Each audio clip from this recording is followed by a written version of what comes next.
Zoe, what is it? Galing ako sa office mo, may dineliver na document for you.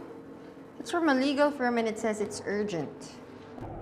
O, di buksan mo.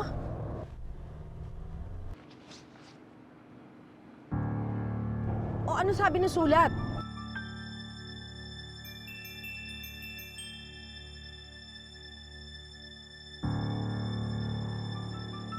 Mom, Zoe, come on, tell me. Mom, it's from Dad's lawyer. Nag-file ng annulment si Daddy. What?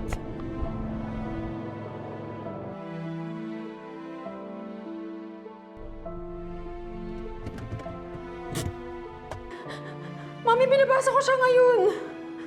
Alam mo, he's really lost his mind. Talagang nag-file siya ng annulment? Mami, pag natuloy ito, talaga magkakahiwalay na kayo ni Daddy. Talaga masisira na yung pamilya natin. I will not allow that. Hindi ako pwedeng maetsapuera sa buhay ni Robert, lalo ka na. Kailangan ko siya makausap. Kailangan kong maintindihan niya na mali yung ginagawa niya eh. Mom, please. Just don't do anything stupid. Please.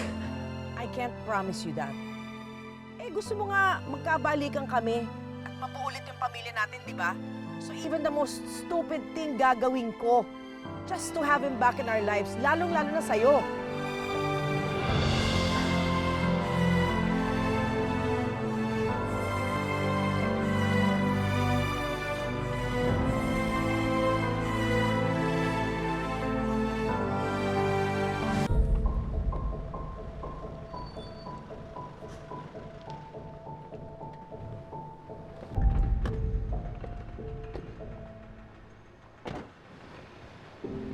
Ano naman to, Moira? Robert, kailangan natin mag-usap. Natanggap ko yung petition mo for annulment. And I need to tell you, you're making a really big mistake. Wala na tayong dapat pag-usapan pa, Moira. At alam mo kung ano yung big mistake? Is yung manatili pa akong kasal sa'yo. Robert, pag itinuloy mo yung annulment, hindi lang masasaktan si Zoe, pero mawawala ka ng karapatan sa Apex. Sure, you'll still have a few shares left, pero hindi na ganun kalaki yung hawak mo doon. Gusto mo ba mangyari yun? The moment na niloko mo at kinuha mo sa akin yung Apex, nawalan na ako ng karapatan dito. At lalong-lalo na nawalan na ako tiwala sa'yo. So there is no reason para di ko putulin yung connection ko sa'yo. At huwag mo ginagamit si Zoe. Dahil kahit hindi tayo kasal, hindi ko siya pababayaan. Hindi ko ipagkakait sa kanya yung responsibilidad at pagmamahal sa kanya bilang ama. Okay, fine, Robert. I am not here to argue with you. I'm here to make you an offer.